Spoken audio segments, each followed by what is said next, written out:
Hello everyone. Today I am back with another video of the English grammar series, and today we are going to study another topic of the grammar series.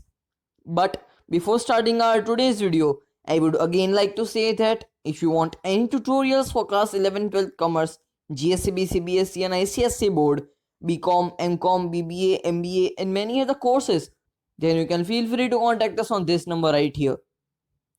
So now let's get into our today's topic. Our today's topic is punctuation marks. As we all know that each and every sentence contains a punctuation mark, may it be a question mark, exclamatory mark or a full stop. So in this topic of grammar, we will know that at which time each of these punctuations are used.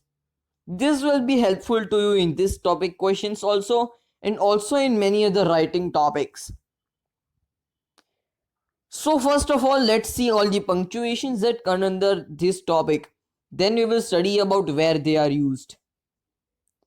So on this side, you will get the name of the mark or punctuation, and here you will get the symbolic form of the mark or punctuation. First is capital letter. Second is full stop. Third is question mark. Fourth is exclamatory mark. Fifth is comma. Sixth, inverted commas. Seventh, apostrophe. Eighth, hyphen. Ninth, semicolon. 10th, colon. And 11th, dash. So these 11 punctuations are the punctuations which we are going to study under this topic. So now let's get to it. So let's start with the capital letters. So the use of capital letters is at the beginning of the sentence, in topics or titles, abbreviations, I and G. I when it stands alone and G in God are always capital when not used with a word. Between inverted commas, proper nouns, and to provide importance to the word.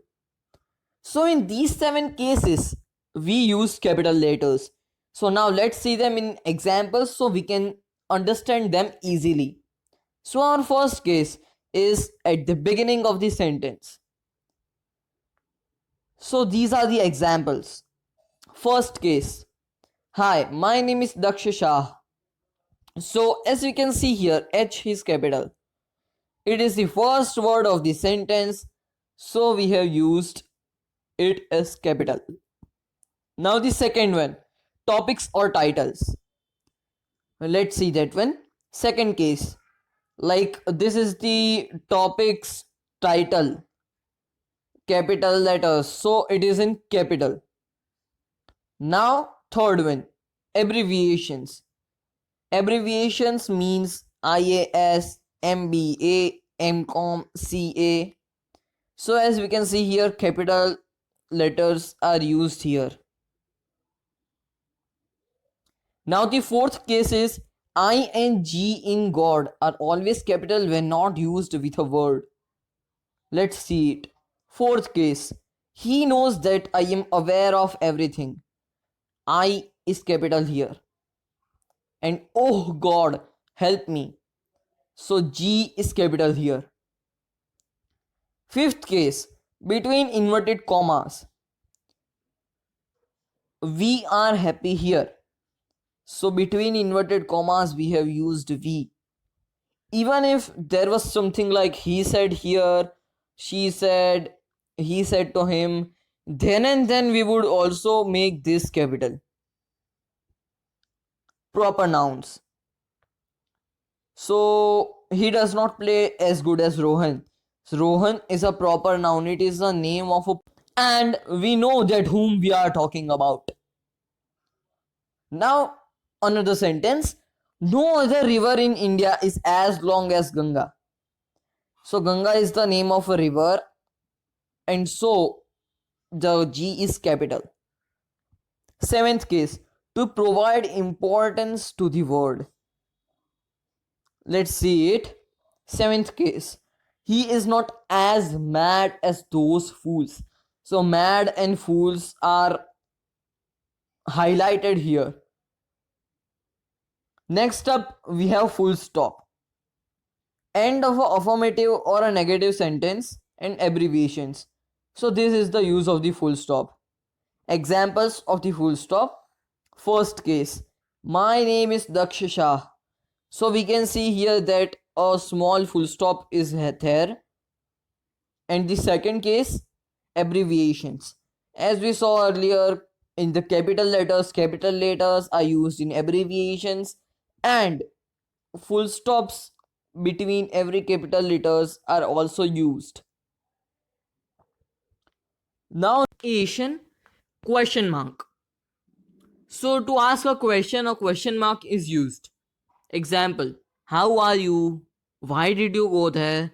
What is the meaning of that word? Etc. etc. Now, next up we have exclamation mark. To express strong feelings like surprising and a very big, we can say, shock, by which we are very sad, etc. Amazement. Examples, what a high mountain it is. What a dreadful accident it was. What a beautiful flower it is. Now, next up we have comma. This is a very big punctuation because it has so many uses that we cannot count it. I mean, we can count it, but it is comparatively so much than what we have done till now. It has like 15 or 16 uses. So, same parts of a speech in a sentence. That's when a comma is used. Pairs in a sentence. Same tenses in a sentence. A set of phrases in a sentence. A set of clauses in a sentence. When subject and verb are far away from each other. When helping verb and main verb are far away from each other. When sentence begins with preposition. When there is a word between subject and complement. If sentence does not begin with subject. When sentence begins with a joining word. When extra noun or pronoun is used as the end of the sentence. Numbers.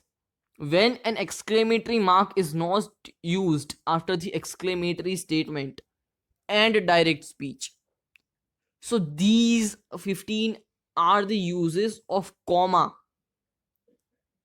And now we will see their examples so we can understand them thoroughly. So the first case we have here is same parts of a speech in a sentence. So now let's say it. First case, Ram, Sita, Hari, Radha, Mohan are all waiting. All are waiting. So Ram, Sita, Hari, Radha, Mohan, all are subjects. So it is a part of a speech which is repeating in a sentence. So that's because these commas right here are used here. Second, pairs in a sentence. So let's say it. Ram and Sita, Hari and Radha, Mohan and Geeta are waiting. So we can say pairs of two people are here. So comma is used. Then same tenses in a sentence. Like this. Ram is reading. Sita is jumping. I am eating. So there are three present continuous tenses in one sentence. So that's because we have used comma. Now a set of phrases in a sentence. So fourth case, being late, having mistakes in work, he was scolded by the boss. So being late and having mistakes in the word are phrases, we can say. Now fifth sentence, a set of clauses in a sentence. So because he is laughing and she is smiling, I am happy. So these are clauses.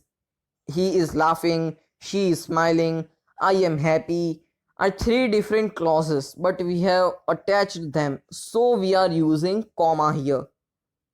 Now the sixth one, when subject and verb are far away from each other. Let's say it. Ricky, being a student, likes to study books. So Ricky is the subject and likes is the verb, but they are far away because three different words are inserted in between it. So we have used underline after Ricky and before likes. Seventh one, when helping verb and main verb are far away from each other. Let's see it. She is like a dying duck trying to cheat us. She is like a dying duck trying to cheat us. So we can understand that is the helping verb and trying is the main verb, which are far away from each other, and that's because commas are used here. Now, eighth one, when sentence begins with a preposition. Let's see it. Eighth case, within. So we can say that within preposition is used here. Within a week, you must submit your work. And that's why we have used a comma here. Now, when there is a word between subject and complement, let's say it. He is, however, a fool. So fool is the complement for he. So we can say subject and complement are far away, and that's why we have used comma. 10. If sentence does not begin with a subject, let's see it. Being a tutor, he knows his responsibilities. So he is the subject here, but being is used in the start, and that's why we have used a comma. 11th, when sentence begins with a joining word. Let's see. As she came, he went away. As she came, he went away. So that means as is a joining word which is used, and that's why we have used a comma. 12th, when extra noun or pronoun is used as the end of the sentence. Let's see it. Come here, Mark. So here the proper noun Mark is used at the end of the sentence, and that's why we have used a comma here. 13. Numbers. As we remember, we write number like this to 000000000000. So we have inserted commas here, by which we can count easily that how many zeros are there or digits are there. Now 14th, when an exclamatory mark is not used after the exclamatory statement.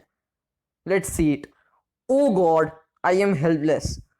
So the exclamatory mark should be here and there should be a full stop here, but as we have transferred the exclamatory mark here, we have used a comma here. Now time for the 15th, direct speech. We know it very well. He said she is not feeling well, so we have used comma after the reported verb. So next up we have the inverted commas. Inverted commas are just used in the direct speech. She said I want to meet you. So as we can see here, speech marks or inverted commas are used here because it is the reported speech of the sentence. So guys, this was it for the first part. Now the remaining 5 punctuations will be taught to you in the second part. So don't forget to like, share and subscribe, and turn on the post notifications after subscribing to be notified about all our future video uploads.